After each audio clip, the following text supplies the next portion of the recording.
નમસ્તે મિત્રો, બીઝેડ અને ભૂપેન્દ્રસિંહ ઝાલા વિરુદ્ધ 6,000 કરોડના કૌભાંડની જે ધડ માથા વગરની સ્ટોરીઓ ચલાવતા હતા એ લોકોના ગાલ ઉપર ગઈકાલે એક સણસણતો તમાચો આવી ગયો. અને તમાચો એટલે સીઆઈડી ક્રાઇમે નામદાર કોર્ટમાં રજૂ કરેલું ચાર્જશીટ.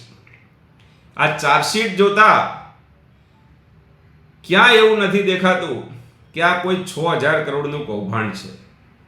આ ફક્ત 422 કરોડનું કલેક્શન અને એમાં પણ 250 કરોડ ચૂકવાઈ ગયા અને 172 કરોડ જ બાકી છે એવો સ્પષ્ટ ઉલ્લેખ છે. એટલે એક સેવાભાવી ક્ષત્રિય યુવાનને ખોટી રીતે બદનામ કરતા લોકોએ હવે પોતાની સ્ટોરીઓ બાબતે વિચારવું પડશે. આ વિષયમાં જે કોઈ કાયદાકીય અને ન્યાયિક પ્રક્રિયા માટે જરૂરી છે એ તમામ લડત આપણે યોગ્ય ફોરમ ઉપર લડીશું. મારે આજે સાથે સાથે બીઝેડના જે ઇન્વેસ્ટરો છે અને જેમણે અત્યાર સુધી બીઝેડ અને ભૂપેન્દ્રસિંહ ઝાલા ઉપર ભરોસો રાખ્યો છે એ તમામ ઇન્વેસ્ટરોને પહેલાં તો હું ખૂબ ખૂબ અભિનંદન આપું છું અને એમનો આભાર પણ માનું છું.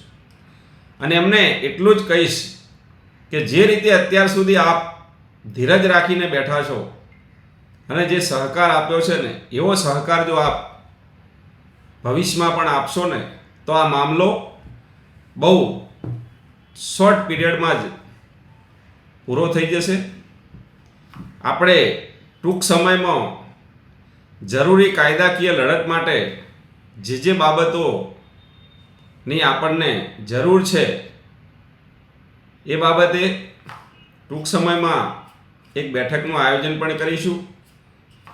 સાથે સાથે એટલું કહીશ કે આ સત્યની લડાઈ માટે મેં જે ચેનલ શરૂ કરી છે એ ચેનલને જો આપે સબસ્ક્રાઈબ ન કરી હોય તો આજે સબસ્ક્રાઈબ કરજો અને સત્યની લડાઈમાં સહકાર આપજો.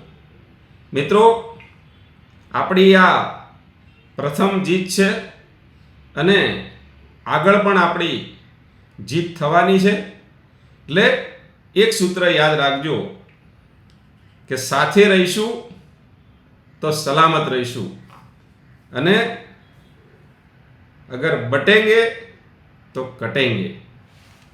આભાર.